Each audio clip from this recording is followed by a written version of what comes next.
Olá, boa noite. Representantes das Supremas Cortes dos países do G20 discutem oportunidades, desafios e riscos associados à integração de ferramentas tecnológicas, especialmente a inteligência artificial, no judiciário.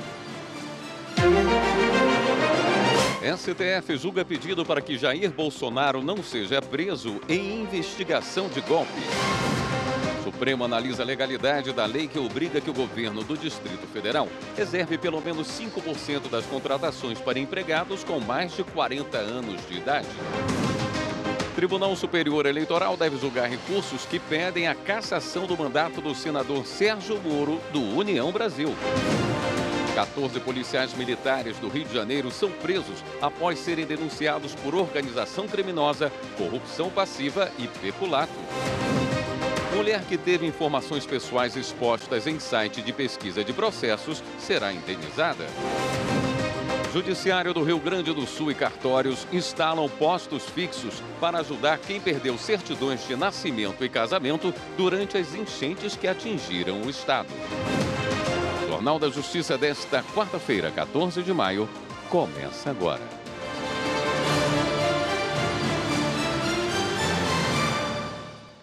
O uso da tecnologia para facilitar o acesso à justiça e agilizar as decisões do judiciário foi o tema do último dia do J20, o encontro dos presidentes e representantes das Supremas Cortes e tribunais constitucionais dos países integrantes do G20. A repórter Janaína Toscan acompanhou o evento no Rio de Janeiro e tem as informações. O Tribunal Federal, o ministro Luiz Roberto Barroso abriu a sessão com considerações sobre o avanço tecnológico. Observou que vivemos uma terceira revolução industrial, com o avanço da digitalização, e avançamos ainda para uma quarta revolução com o surgimento da inteligência artificial. Representantes das cortes apresentaram suas experiências, quase todas voltadas à automação de atividades de rotina, que permitem agilizar a tramitação dos processos. O presidente do STF brasileiro citou os julgamentos em plenário virtual e o uso de inteligência artificial para fazer a triagem de processos e de casos de repercussão geral. Barroso disse que, em breve, teremos uma sentença desenvolvida por inteligência artificial, mas ponderou que tudo deve ser acompanhado e fiscalizado. Claro que existem muitos riscos também, temos que pensar isso na área jurídica e como podemos usar isso para melhorar os serviços que oferecemos à sociedade. O modelo indiano tem uma plataforma que facilita a consulta de jurisprudências por juízes e advogados. O representante da Coreia do Sul falou do modelo de Singapura, que está prestes a realizar audiências em pequenas causas totalmente comandadas por inteligência artificial. Independentemente do grau de utilização da tecnologia no judiciário, os palestrantes demonstraram uma preocupação. O uso da inteligência artificial não pode substituir totalmente a atividade de um juiz. Segundo eles, o julgamento depende de uma parcela de ponderação e capacidade de análise, que são exclusivas do ser humano. Substituir isso por decisões mecanizadas poderia levar a injustiças. Andrei Buchev, juiz da Corte Constitucional da Rússia, destacou que a inteligência artificial deve se limitar a auxiliar os magistrados. Os juízes precisam garantir uma decisão justa e que ela seja entregue. Então, claro que a inteligência artificial pode ser usada como uma ferramenta técnica, como um assistente, mas a decisão final é a responsabilidade dos juízes, porque precisamos realmente alcançar decisões justas. A representante da Corte Constitucional da Itália, Antonella Alibrandi, citou a Lei de Regulação da Inteligência Artificial da União Europeia e afirmou que é preciso um controle rigoroso para garantir que a digitalização cumpra seu objetivo. A digitalização promete aumentar a inclusão social e o acesso à justiça, mas só é possível se essas tecnologias são bem governadas e bem geridas. Senão, elas poderiam aumentar a exclusão. No encerramento, o presidente do STF fez um balanço do encontro, que abordou a inclusão social dos cidadãos, dando mais acesso e transparência ao sistema de justiça, a importância da responsabilidade coletiva na proteção ambiental e os impactos das tecnologias e inteligência artificial. Nós utilizamos a inteligência artificial na Suprema Corte, onde recebemos 70 mil casos por ano. Então, usamos a inteligência artificial para criar grupos de casos de acordo com o tema ou a área, e também para filtrarmos casos que tem uma repercussão geral, como dizemos, algo que já foi previamente decidido. Em breve, eu tenho certeza que teremos a inteligência artificial escrevendo a primeira versão de sentenças.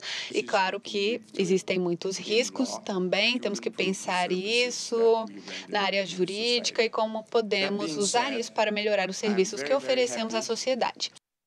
E depois do encontro, o presidente do Supremo, o ministro Luiz Roberto Barroso, deu uma entrevista coletiva e voltou a falar sobre temas como a mudança climática e o compromisso intergeracional, a judicialização de processos e a inteligência artificial.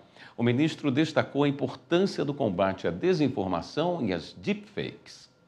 A desinformação, ela tem uma complexidade, é que em alguns casos ela é evidente e muitos outros casos estão numa linha de fronteira. Não é muito fácil você fazer esse controle por algoritmo. E veja, nós estamos falando de milhões de postagens por dia, portanto não é um controle que possa ser feito por via humana, isso tem que ser feito por algoritmo, com todas as suas dificuldades. Mas eu acho que as plataformas digitais precisam ser mais cooperativas, porque, do contrário, elas vão contribuir para um decréscimo no processo civilizatório, quando o processo civilizatório existe para ser avançado. Portanto, as plataformas precisam se comprometer com o enfrentamento do deepfake, que é alguém me colocar aqui com a minha voz dizendo coisas que eu nunca disse. Precisa se comprometer com essa desinformação maldosa como está acontecendo em relação ao Rio Grande do Sul. É preciso impedir que o processo civilizatório despenque nesse abismo de ódio, de mentiras e de desinformação. Nós estamos precisando de uma certa elevação ética e espiritual da condição humana. O plenário do STF deve retomar nesta semana o julgamento sobre a decisão liminar do ministro Alexandre de Moraes, que suspendeu trechos da nova lei de improbidade administrativa. Essa lei regulamenta as punições por condutas de agentes públicos. Segundo o relator, os trechos suspensos poderiam gerar insegurança jurídica. O julgamento teve início na semana passada com a manifestação das partes interessadas e será retomado essa semana com o voto dos ministros. Vamos relembrar os pontos da lei que foram suspensos pelo ministro Alexandre de Moraes na reportagem de Carolina Chaves. A Lei de Improbidade Administrativa, que pune servidores por abusos no exercício da função pública, é de 1992, mas ela foi alterada em 2021 com a Lei 14.230, que flexibilizou alguns pontos da norma. A CONAMP, Associação Nacional dos Membros do Ministério Público, entrou com ação no STF e alegou que as mudanças violam a Constituição Federal. Entre os pontos suspensos pelo ministro Alexandre de Moraes está o que afasta a improbidade nos casos em que a conduta questionada se baseia em entendimento não pacificado pelos tribunais.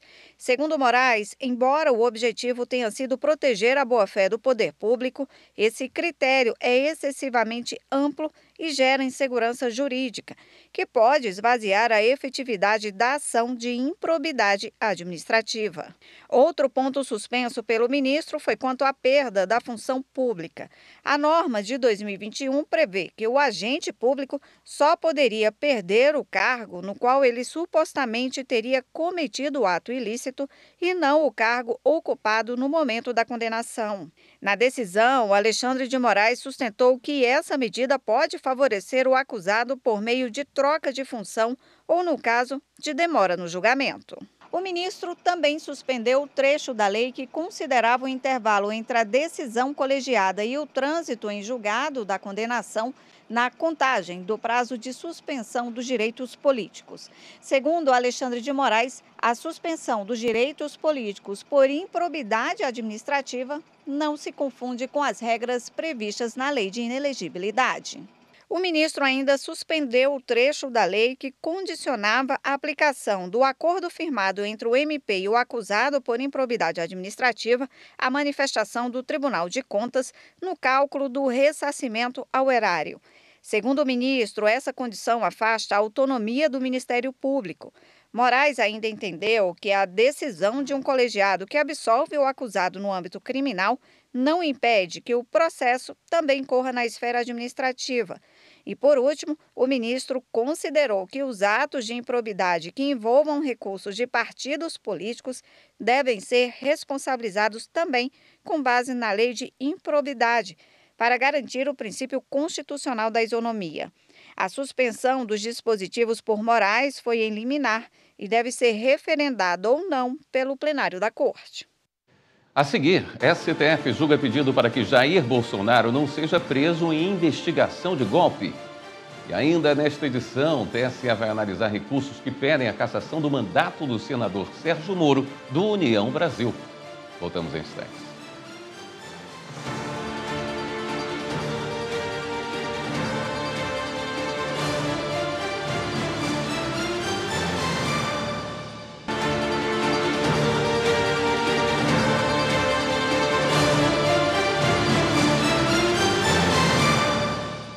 O plenário virtual do Supremo começou a analisar um recurso contra um pedido de habeas corpus negado que busca evitar uma eventual prisão do ex-presidente Jair Bolsonaro por tentativa de golpe de Estado.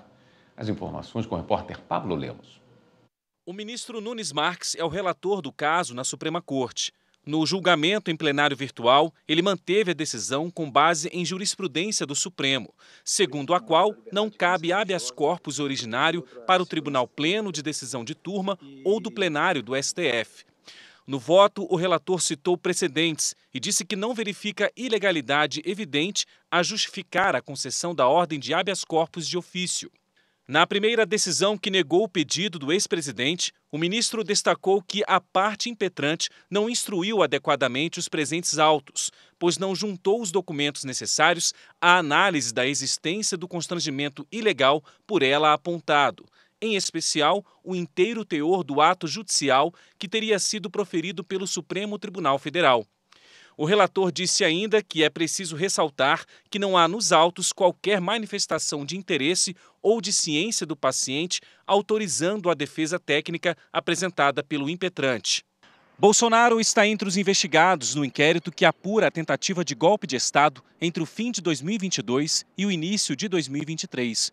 Por causa disso, o ex-presidente, no momento, está proibido de se ausentar do país por determinação do ministro Alexandre de Moraes, que é relator do caso aqui no Supremo. O julgamento do recurso em habeas corpus no STF vai até sexta-feira no plenário virtual da Corte.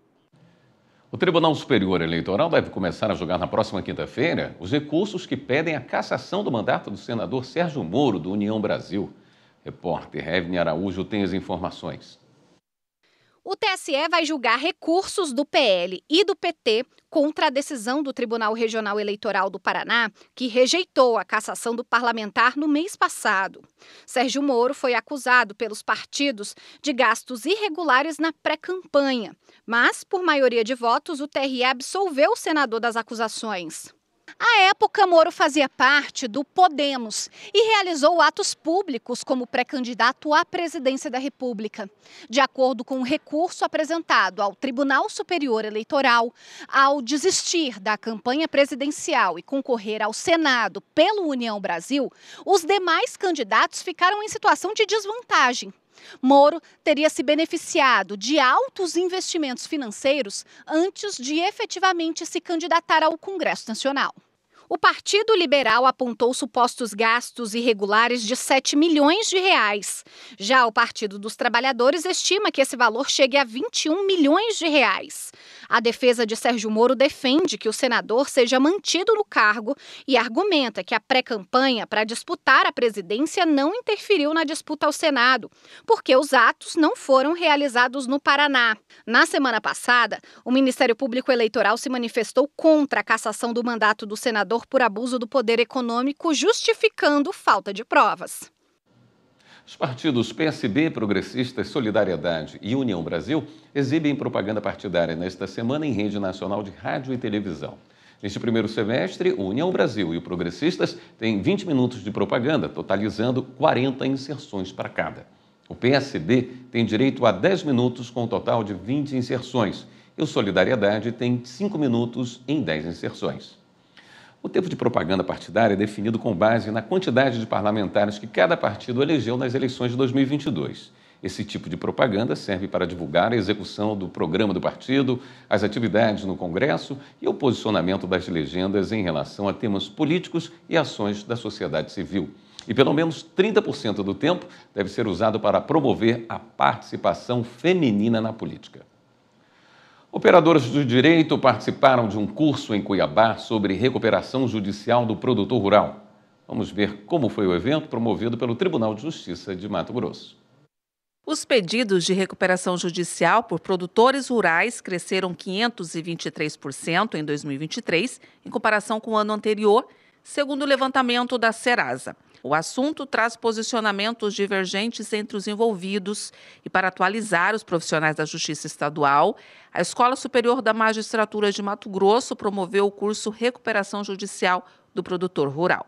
Esse evento é um evento de capacitação aberto a toda a comunidade jurídica, envolvendo especificamente a temática do produtor rural em recuperação judicial, porque ele tem um tratamento específico dentro da lei de recuperação e do sistema de insolvência e requer um aprimoramento e um estudo mais específicos. Interessados lotaram o auditório Desembargador Gervásio Leite na sede do Tribunal de Justiça. Foram debatidos 6 temas, entre eles os documentos para pedir a recuperação judicial e financiamentos destinados aos produtores rurais, ministrado pelo advogado mestre doutor Renato Buranello. A legitimidade, consolidação processual e a constatação foram debatidos pelo também mestre e doutor João Pedro Sacalzini. Ou seja, quem pode, quem não pode pedir recuperação judicial com um enfoque especial para o produtor rural. E poder discutir isso aqui no estado do agro é um prazer, a gente tem certeza que as discussões vão ser de altíssimo nível. Os mais de 200 operadores do direito, magistrados, advogados, servidores e outros interessados também aprimoraram o conhecimento sobre a nova sistemática do Stay Period, que trata do período da suspensão das execuções contra os devedores que precisam se organizar no momento de crise. Toda essa sistemática do período de suspensão ela foi alterada, foi também trazida novos instrumentos de proteção ao devedor, que são as tutelas de urgência, e todo esse instrumento, toda essa reforma nova precisa de um novo olhar para que os profissionais da área possam aplicar da forma mais efetiva e adequada possível. Para a diretora-geral da SMAGES, desembargadora Helena Maria Bezerra Ramos, a recuperação judicial deve ser estudada de maneira mais profunda. A possibilidade dele, junto aos bancos, aos credores, se recuperar e voltar a produzir, que esse é o mote dele, é muito importante para todos os produtores, não só do Mato Grosso, mas do Brasil inteiro, em qualquer área de produção rural. A seguir, funcionária dos Correios na Bahia vai receber indenização por causa de excesso de trabalho. E veja também, mulher que teve informações pessoais expostas em site de pesquisa de processos será indenizada. Voltamos já.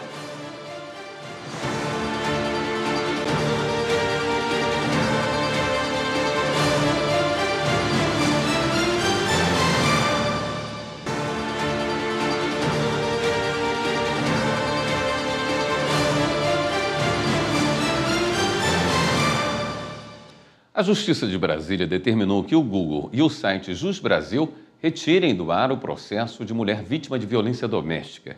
Ela também deve receber uma indenização de R$4 mil por danos morais. Repórter Viviane Novaes traz os detalhes desse caso. No Google, quando você digita o nome completo de alguém, a primeira coisa que aparece é um site de consulta de processos. Nele é possível saber todas as ações em que a pessoa é a processada ou a autora.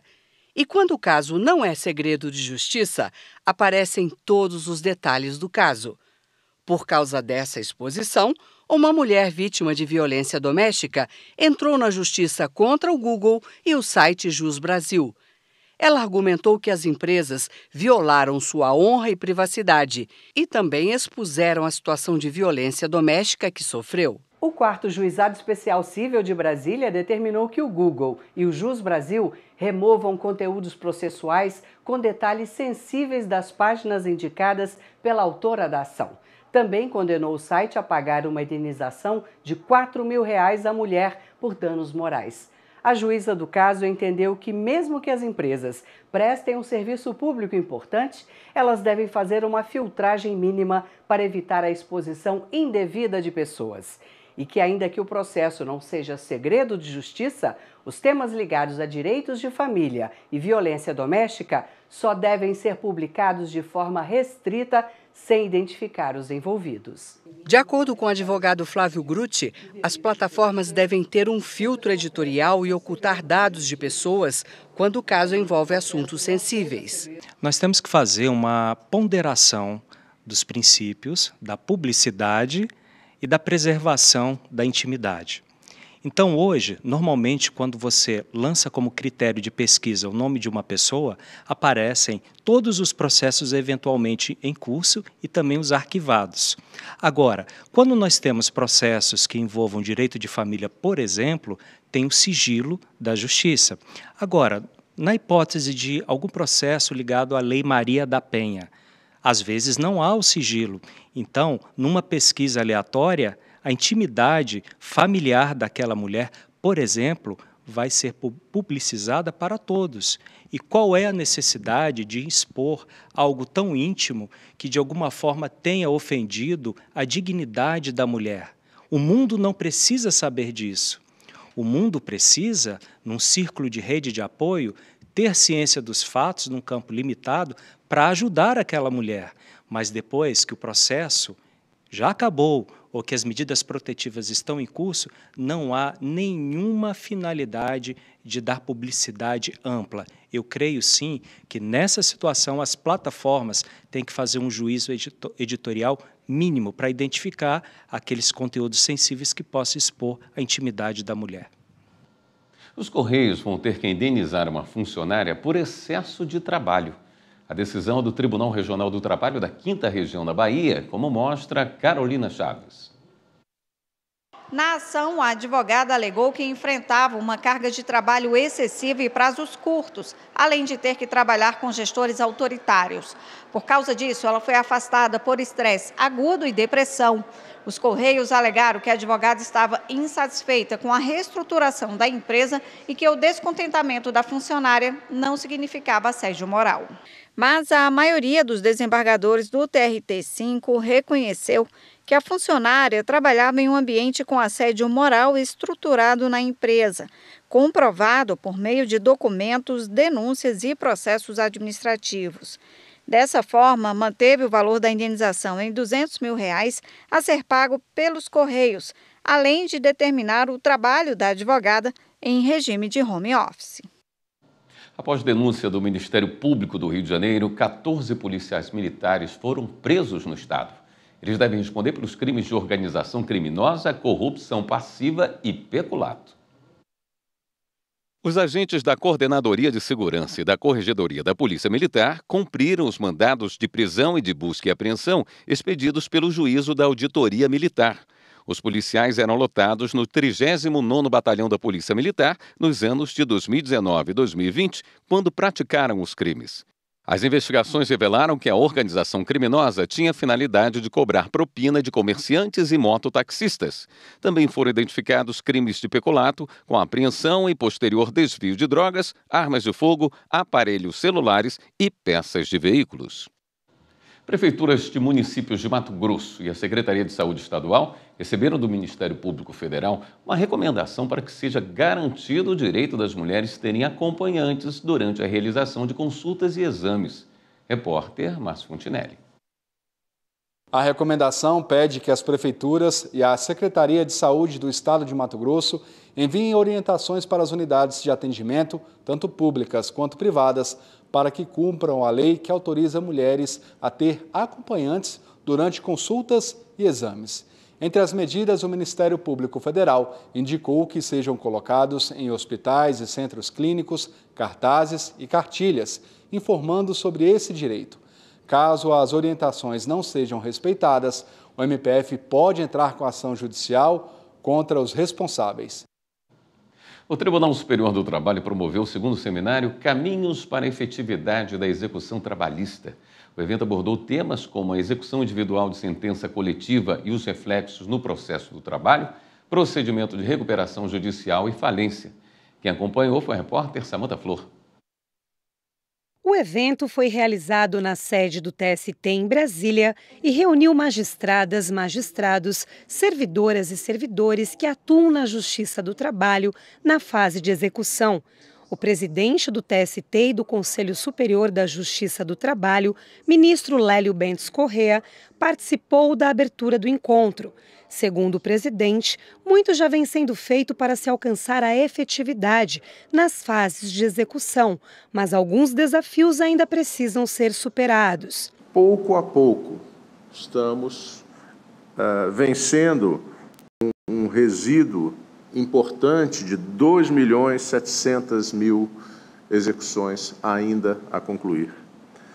De forma que essa reunião, essa oportunidade de trocarmos ideias, de debatermos temas relacionados com a efetividade da execução e, sobretudo, aurirmos nas experiências dos diversos tribunais aqui representados boas práticas que possam nos auxiliar a alcançar uma efetividade maior na execução, sem dúvida, é uma tarefa das mais nobres.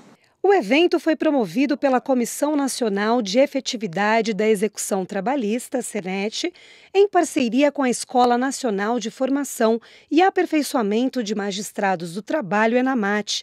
O diretor da ENAMAT, ministro Maurício Godinho Delgado, comentou sobre as diversas iniciativas promovidas pela escola e sobre a parceria com a comissão. Temos feito inúmeras atividades em conjunto sobre inúmeras temáticas, o que permite à ENAMAT ampliar o seu espectro de atuação e o seu serviço público em favor da jurisdição e dos colegas magistradas e magistrados. O coordenador da Comissão Nacional da Efetividade da Execução Trabalhista, ministro Cláudio Brandão, homenageou o ministro João Oreste Dallazen, falecido em março deste ano por ter sido, segundo ele, o idealizador da comissão e da Semana da Execução Trabalhista. O ministro também prestou solidariedade aos integrantes do Tribunal Regional do Trabalho da 4ª Região, no Rio Grande do Sul, que não puderam estar presentes devido ao estado de calamidade pública em municípios gaúchos em decorrência das enchentes que atingem o estado. Por fim, ele ressaltou a importância da união de esforços de toda a Justiça do Trabalho para que a Semana Nacional da Efetividade da Execução Trabalhista resulte em mudança na vida das pessoas. Ao longo dessas 14 semanas, são 17 bilhões de reais movimentados, 17 bilhões, 50 milhões de reais, só nas semanas de execução, acumuladas nesse período. A partir de determinado momento, nós passamos também a destacar que, mais do que valores, ministro Balazeiro, nós procuramos atingir pessoas. E isso tem sido uma política que a comissão estabeleceu para também valorizar a quantidade de pessoas atendidas nas semanas de execução. Só o ano passado, presidente, arrecadamos 4 bilhões 350 milhões de reais em uma semana. A seguir, 1 tonelada de suprimentos essenciais para cães e gatos chega a Canoas, no Rio Grande do Sul, para ajudar mais de 4.000 animais alojados na cidade. E ainda, o Supremo analisa a legalidade da lei que obriga o governo do Distrito Federal a reservar pelo menos 5% das contratações para empregados com mais de 40 anos de idade. Voltamos já.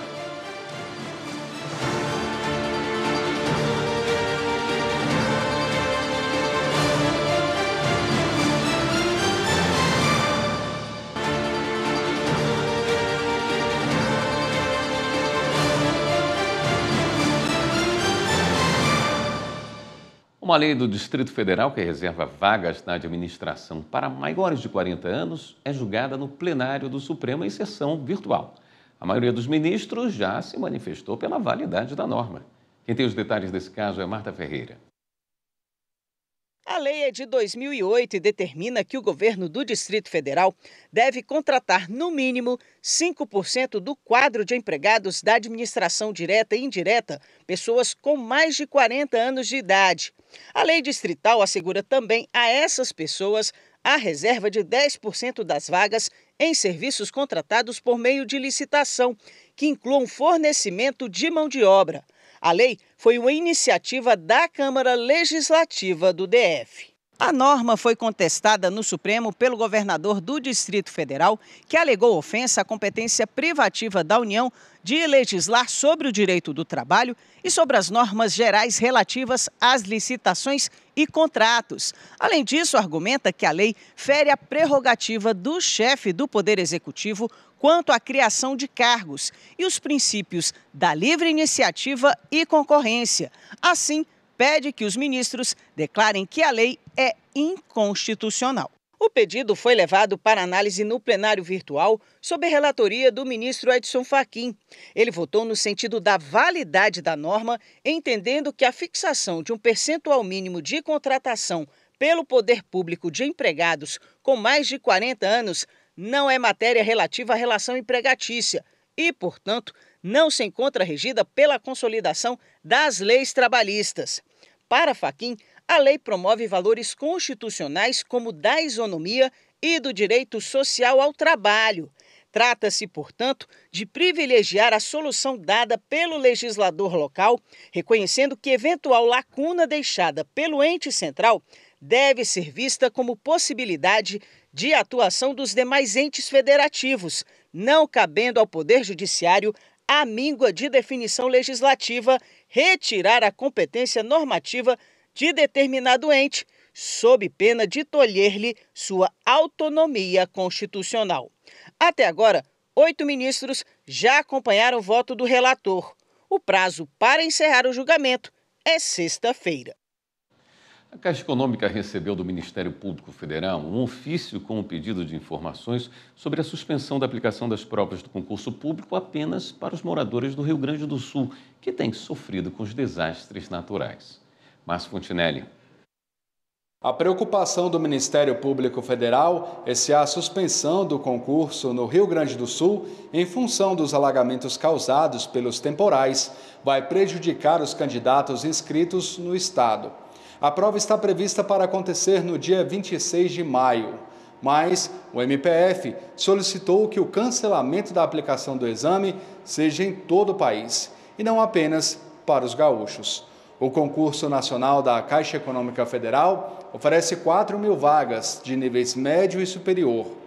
Caso o banco opte por manter as provas nos demais estados, o Ministério Público Federal quer entender quais ações serão tomadas para evitar que os candidatos do Rio Grande do Sul sejam afetados. O prazo para a resposta é de 48 horas. E a gente volta a falar sobre o J20, o encontro de representantes das Supremas Cortes dos países do G20. O presidente do Supremo Tribunal Federal se manifestou sobre o papel do judiciário em situações de calamidade, como a do Rio Grande do Sul. Vamos ver. Em entrevista coletiva, o presidente do STF, ministro Luiz Roberto Barroso, destacou que o que ocorre neste momento no Rio Grande do Sul é uma espécie de alerta. Para Barroso, o Poder Judiciário deve atuar na proteção ambiental e na garantia de direitos fundamentais das futuras gerações. Um conceito importante que é o de justiça intergeracional, que é o compromisso que cada geração tem em preservar condições mínimas de sustentabilidade para as próximas gerações. A Constituição brasileira fala, inclusive, que a proteção ambiental deve visar as próximas gerações. De modo que passa a haver uma certa tendência mundial do judiciário de intervir nessas questões climáticas. A mobilização do Poder Judiciário em auxílio às vítimas da tragédia já ultrapassou os 104 milhões de reais. O Estado já registrou mais de 140 mortes e cerca de 2 milhões de pessoas afetadas. O dinheiro repassado pelos tribunais é de verbas pecuniárias. Parte foi destinada pelos juízos das varas de execuções criminais das comarcas gaúchas e parte pelo grupo de monitoramento e fiscalização do sistema carcerário do próprio TJ do Rio Grande do Sul. A organização dos repasses está sendo feita pelo Conselho Nacional de Justiça. O vice-presidente do Supremo, o ministro Edson Fachin, participou de reunião que anunciou novas ações de ajuda ao Estado. No encontro que contou com os chefes dos 3 poderes, o presidente da República, Luiz Inácio Lula da Silva, disse que vai apresentar uma lei para suspender a dívida estadual por 36 meses. E a mobilização em favor do Rio Grande do Sul não para. Uma carga de 1 tonelada de suprimentos essenciais para cães e gatos chegou a Canoas para ajudar os mais de 4.000 animais alojados na cidade. Os donativos, que incluem cobertores, medicamentos, água e ração, foram arrecadados em uma ação rápida, liderada pela Vara Criminal da Comarca de Campos Novos, no meio-oeste do estado. De acordo com informações da Operação Taquari 2, mais de 10.000 animais foram resgatados em todo o estado. Esses animais precisam de comida, água, abrigo, cuidados médicos e principalmente medicamentos.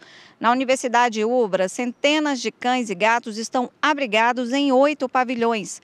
Segundo voluntários, os bichos necessitam principalmente de medicamentos para combater carrapatos e diarreia provocada pela água contaminada.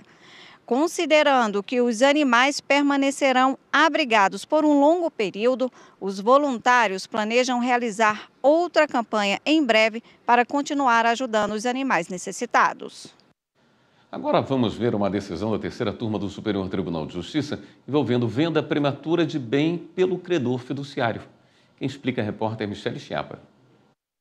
O caso envolveu um banco que alegou falta de pagamento das prestações de um carro financiado em contrato de alienação fiduciária. Sem os pagamentos do veículo, o banco ajuizou a ação de busca e apreensão. Houve a apreensão liminar do bem, mas o devedor quitou as parcelas em aberto. Em primeira instância, foi determinado que o carro fosse devolvido ao devedor, mas o banco já tinha vendido o veículo para outra pessoa e, por isso, foi obrigado judicialmente a pagar ao devedor o valor de mercado do carro na data da apreensão, além da multa de 50% do valor financiado. O Tribunal de Justiça de Alagoas reformou a sentença e julgou procedente a ação de busca e apreensão, pois ao purgar a mora, o devedor teria reconhecido implicitamente a procedência da ação.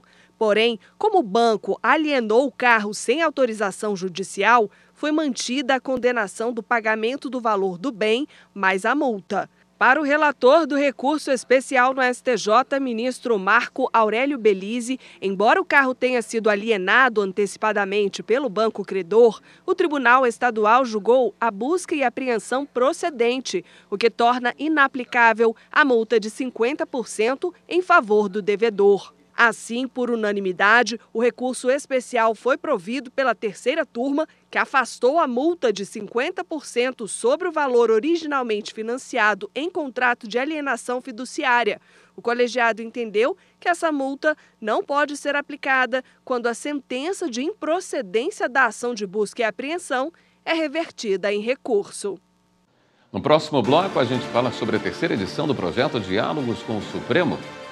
E também, Judiciário do Rio Grande do Sul e cartórios instalam postos fixos para ajudar quem perdeu certidões de nascimento e casamento durante as enchentes que atingiram o estado.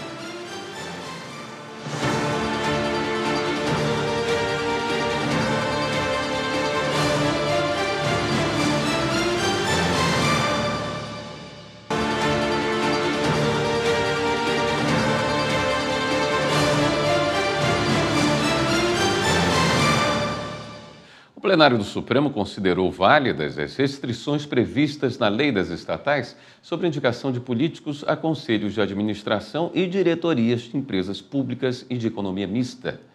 Esse é um dos destaques do podcast Supremo na Semana, disponível nas principais plataformas de áudio e no YouTube.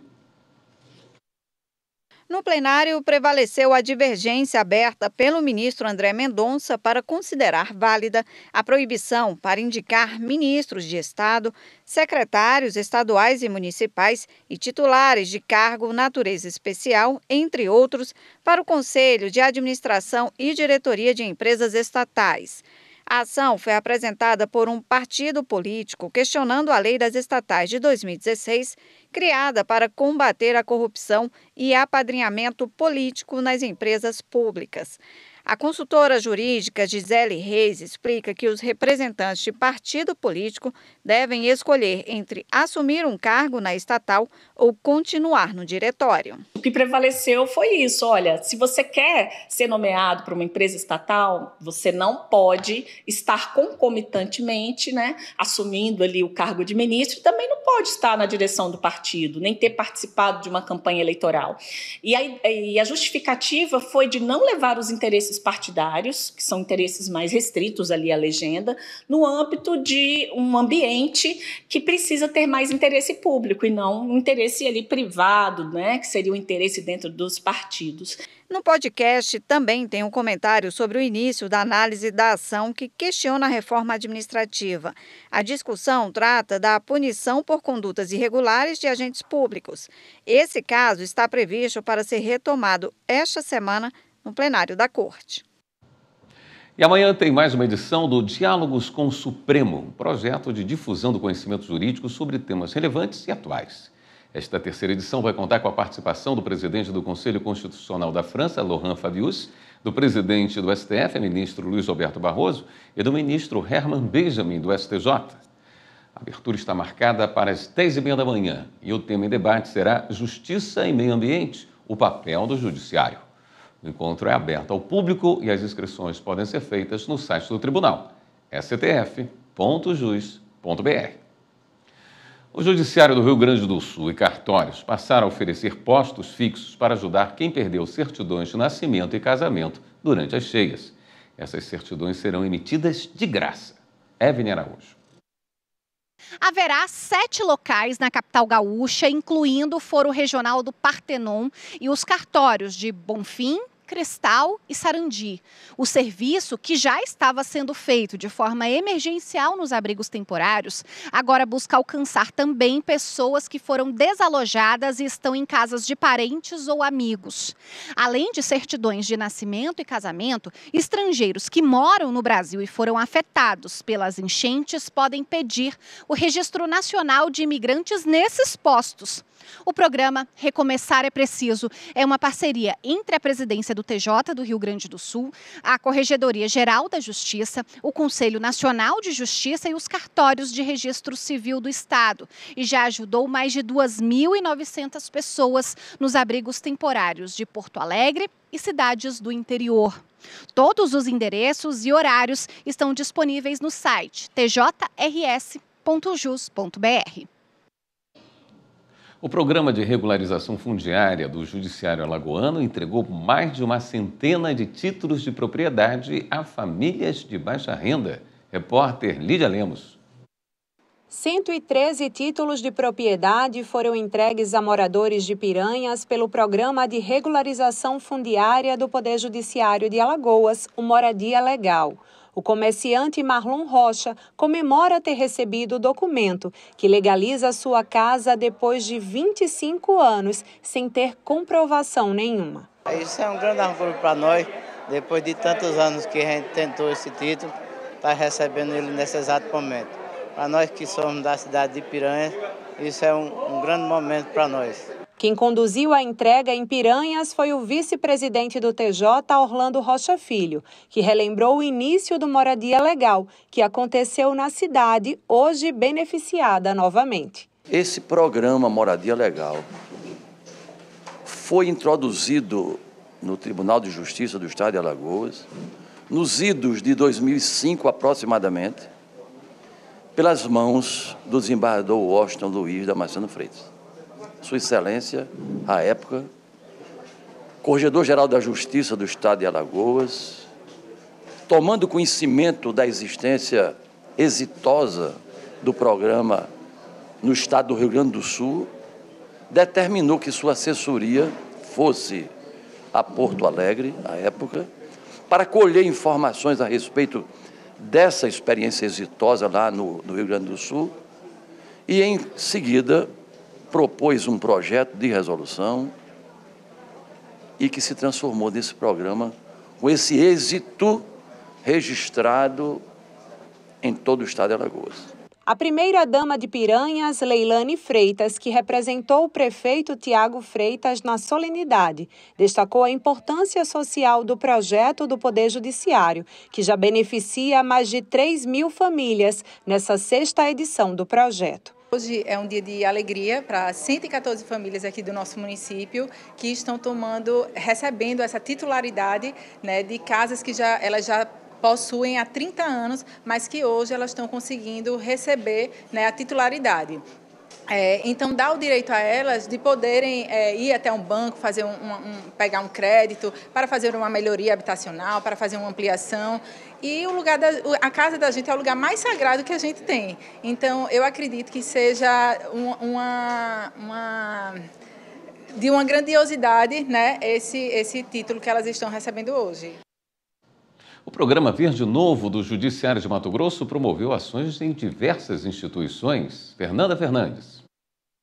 O programa Verde Novo do Judiciário de Mato Grosso promoveu ações ambientais em diferentes instituições em Cuiabá. Uma delas foi na Escola Estadual Antônio Epaminondas, onde foi realizada uma palestra para alunos do 6º ao 8º anos sobre importância da arborização urbana, espécies adequadas para a cidade, plantio e cuidados com as árvores. Aprendi que elas fazem muito bem para o nosso planeta, filtram o ar, ajudam a nos proteger dos raios solares e que em vez de derrubar e desmatar, a gente podia pensar mais um pouco na saúde do nosso planeta e ajudar a cuidar dele.